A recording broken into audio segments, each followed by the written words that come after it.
Сегодня 2 января 2023 года. Сходила в Travelers, попила кофе, купила набор вот такой вот Вифраше. Вообще я туда зашла за гелем для душа, потому что мы идем в баню с подружкой. У нас есть очень хорошая банька здесь, на Жирницкого.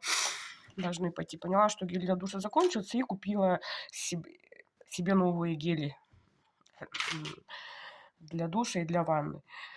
Хочу обратиться к ребятам с Казахстана, которые пишут комментарии к одному из видео, которое я снимала в Москве.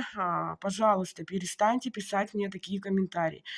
Никаких оскорблений, никаких матов, тем более там прям ужасных слов про Казахстан я не писала, тем более про казахов ничего плохого я не говорила.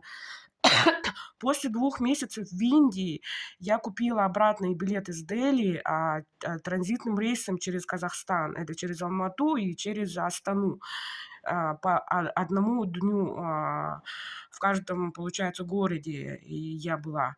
И после того, как меня украли в Тадж-Махале, это, получается, в городе Агра кошелек, у меня оставалось всего $50 наличными.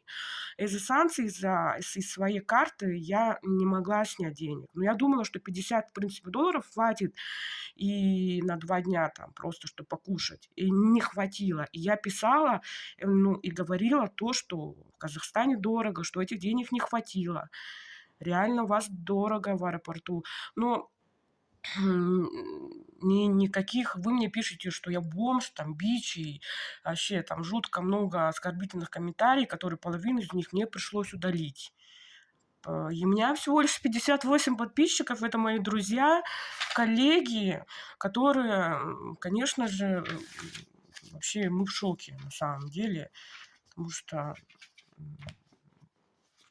я вообще не понимаю, там ничего такого в этом видео не было, что я оскорбляю, я просто поражаюсь видео. Наоборот же хорошо, когда кто-то говорит то, что в твоей стране дорого. На самом деле у нас в Якутске, откуда я родом, намного дороже цены, чем у вас. Так что, пожалуйста, не пишите вот такого рода комментарии. Я не бич и не бомж, как вы говорите.